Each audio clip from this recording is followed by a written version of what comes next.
Hello, people. I'm Sean. Welcome to Wilco Whites. I need to just get some stuff off my chest a little bit. I want to talk about the Luton game. I know I should have done it earlier. I ain't going to go on about it much.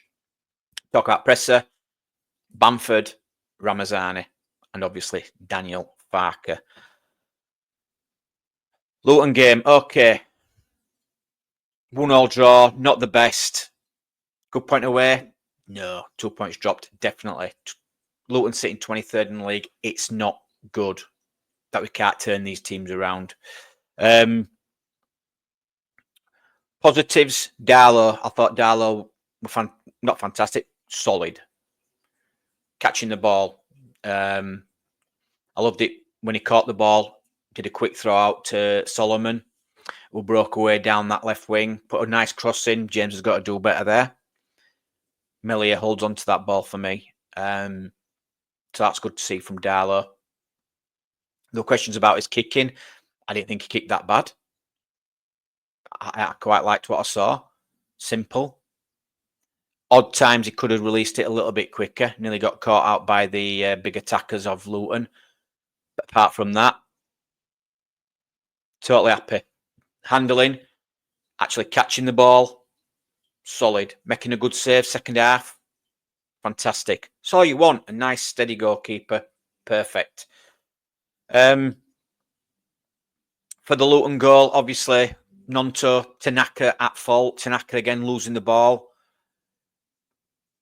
Bit poor. He needs to be stronger there. We talk about DUELS. Tanaka's got to be stronger there. The breakaway, cross it in. Poor marking. Don't know what Firpo's doing back post. Defence all over the place. Easy tapping. Darlow can't do out about that. James pulls one back for us. Lovely little cut in. Great left foot shot into that corner. Fantastic. I did think we started quite well. I thought we moved the ball. We looked like we moved the ball better. I mean, I've heard comments that Luton physically bullied us off the ball. That's not the case. I actually liked what I saw in the fight. Ampadu getting in some strong tackles.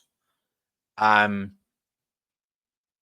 you look at the stats for the duels, we actually won more duels than Luton. We won more tackles. 63% of us tackles. Made 8 interceptions. The worrying one there is clearances. Obviously, we had to make 68 clearances, which were more than Luton. A very direct football team of Luton.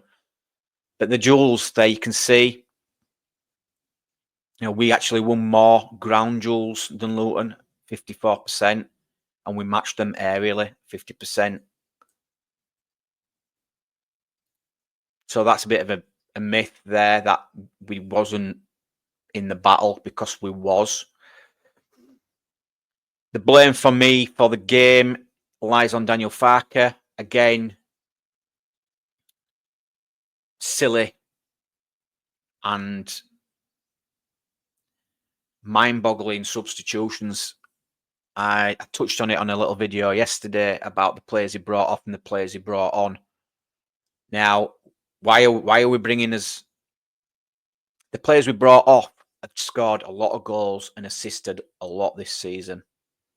The players he brought on have hardly played.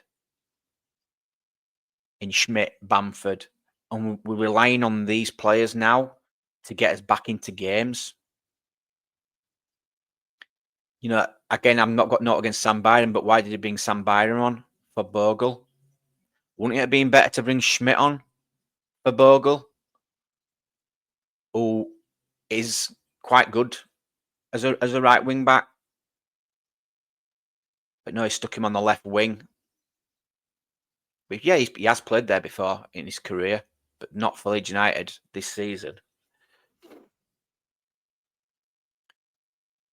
I thought Nonto looked better second half, because they were off it first half. But I thought he looked better when he was finding those spaces in the wide areas. So for me, it'd have been better to put Nonto out on the left and then put Schmidt as a right back, as a right wing back. we might have got a bit more from that. Bringing Brendan Anderson on in a game, physically, he struggled with, and we all know he would have struggled with. Why he brought him on, I do not know. Crazy. Why not leave Pirot and Bamford up top? I've got no worries about Bamford coming on. I don't care who scores the goals. It's crazy we're still relying on this guy after all these years. And then I'll touch on Bamford. But the fact you take your top goal scorer off. I know Pirot won't having the best of games, but leave him on. He's playing two up top there. He's playing with Patrick Bamford. I was listening to some content yesterday and they'll say, oh, no, don't want Patrick Bamford and Pirot. They're too slow. What?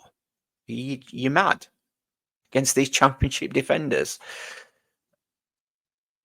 No, I'm not having that. They can play together.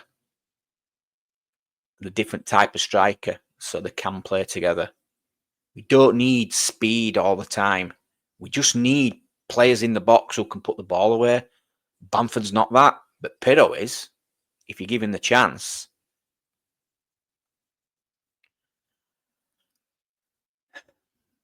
So yeah, some crazy decisions by Daniel Farke. Got to be massive question marks now. He's was quite happy with a point away, and again, Sheffield losing to Oxford was massive. That gives us a chance,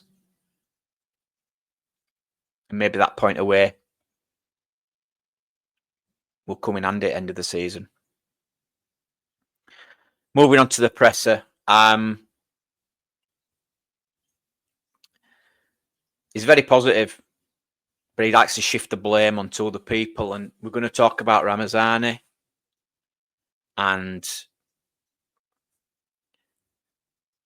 what's this guy got to do? He can't even get on the pitch anymore. The excuse that I've heard from Daniel Farke is pathetic. Why he's not playing him. Absolutely pathetic. Because he's now blaming Ramazani for Tanaka getting a yellow card, right? Because he lost the ball. Tanaka's again got to make a professional foul and gets a yellow card for it, which then leads to Tanaka not being able to make a tackle on Joe Allen in the second half of that game for the second goal. Now, there were more than one mistake from Tanaka in that goal. Joseph, bad touch. It actually goes through Tanaka's legs. So I didn't really see any tackling from Tanaka. So it's rubbish. Then it goes through Stroik's legs and then Melier jumps out of the way. Where's all the fault and then blame on all them players? Why is it on Ramazani losing the ball earlier on for Tanaka to get a yellow card? That's the reason they scored the second goal. That's what it felt like to me. And I don't sit well for me. God knows what Ramazani must be thinking. Tanaka getting nutmegged by Joe Allen is nothing to do with Ramazani. He could have quite easily made that tackle and not got a yellow card. So it's weak excuses for me. Really poor, weak excuses by Daniel Farke. Again, no blame on Melier for that goal. No blame on Joseph for the poor touch.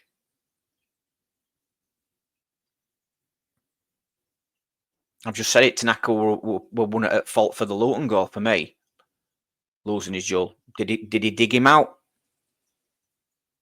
Not really. What's Ramazani got to do to get in this team? Now, I've done a chart. And it's Jules 1. And I've done tackles 1. So here you go. This season, Jules 1. Solomon is actually top out of the strikers, out of the forward line, with 54.8%. Then you've got Nonto, James. Brendan Aaronson's only got 39.5% of his duels won. Because we can talk about Brendan Aaronson. We're talking about players losing the ball and not winning the duels. Ramazani's not far behind Brendan Aaronson on 38%. So why is he digging Ramazani out when Brendan Aaronson's literally nearly equal to what Ramazani's duels won percentage is? Joseph, 29.5%. But the worst one's Pirro.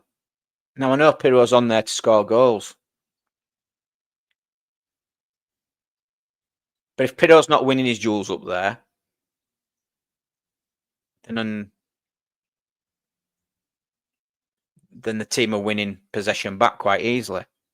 So you can look at the strikers as well. Why just pick Ramazani out? But I just thought it was interesting that Brendan Aronson, who he never seems to want to criticise, is quite low in the percentage of duels won. We then look at tackles won, actual tackles won. In that forward line, Ramazan is second in tackles won. Solomon again, 85.7% of his tackles won. Pirro third in tackles won. But he is winning the ball back in deep areas as well as Pirro. Again, Brendan Aronson, 55%. Not fantastic. Joseph, bottom, 42.9. If anyone, it's Joseph that's not performing if you're looking at them league tables.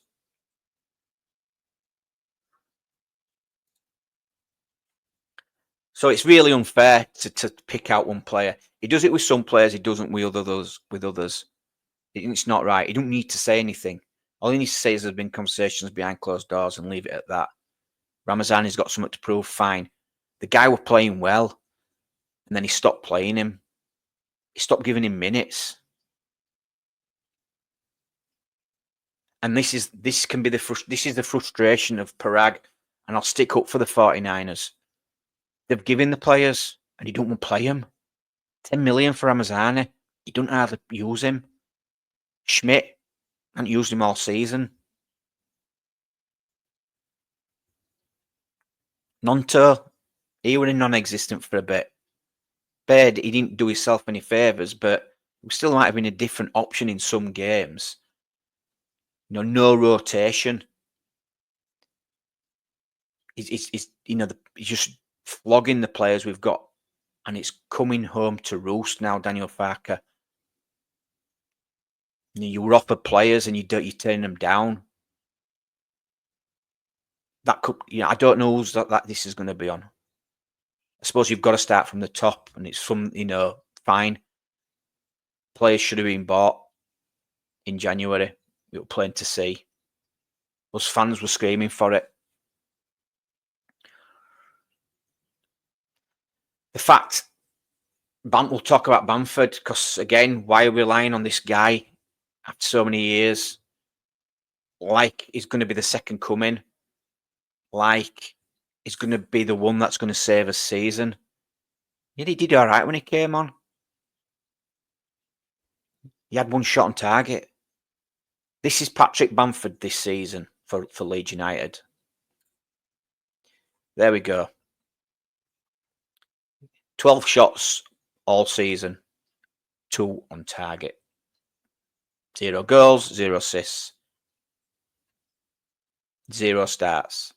150 minutes played. 2 shots on target, and one of those were against Luton. Everything else has gone high and wide. And we're suggesting this guy's going to come in and change his fortunes. Maybe, yeah, it's a different type of striker we need, running off the shoulder, stretching that play. But the guy's not done it for a few seasons now. Come on. I hope I'm wrong. I really do hope I'm wrong, and he does get the goals that takes us up to Premier League. What's that going to mean then? We give him another 12, an extended contract, some more money. Don't fill me full of confidence that we're relying on Patrick Bamford.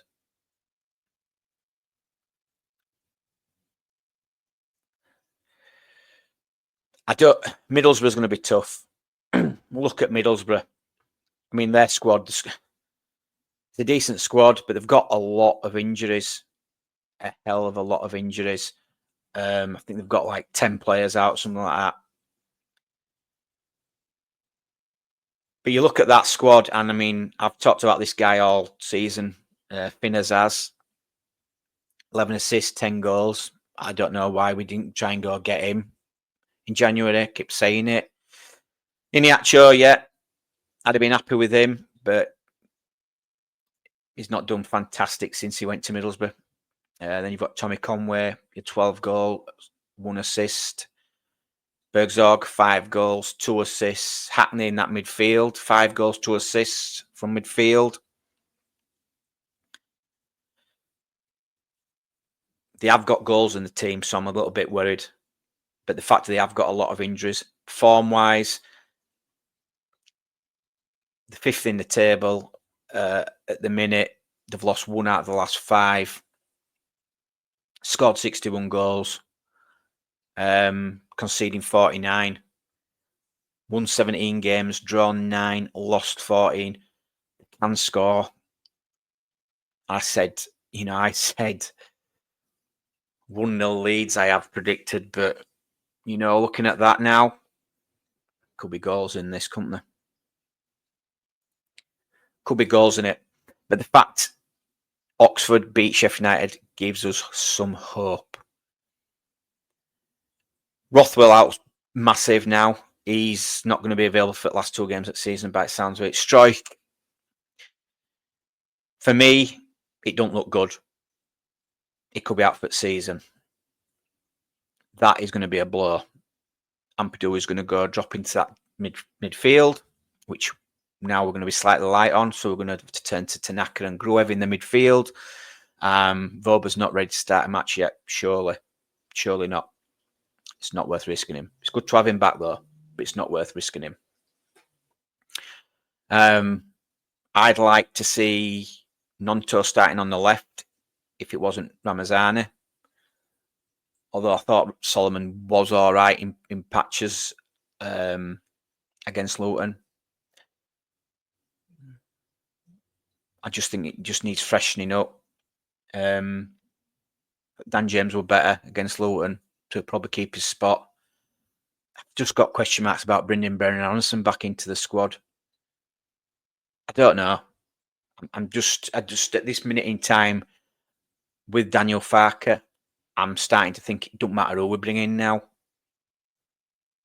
There's question marks on whether the players are losing a bit of faith in him.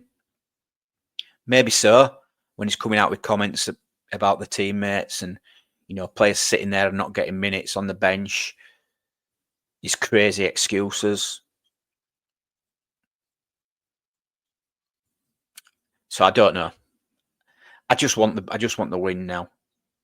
I don't care who scores. I don't care how we score. I don't care, what happens as long as we get the 3 points now. I've got massive doubts on Daniel Farke going forward, even if we get promoted. I don't want him. I don't think he's going to be good enough for Premier League. If we even get there, and even if we don't get there, we're going to have to let him go and get someone in who can get the best out of the squad we've got. And even that'll probably change next season if we don't go up. Players are going to have to be sold. Players on big wages. That'll probably be your Bamfords. Good. That'll be a positive. Get him off the wage bill. But there's still transfers that we need to pay for. We need this. It's financially we need to go up. It's not. It's not just because we want to play in the Premier League. It's financially we need to be in that Premier League.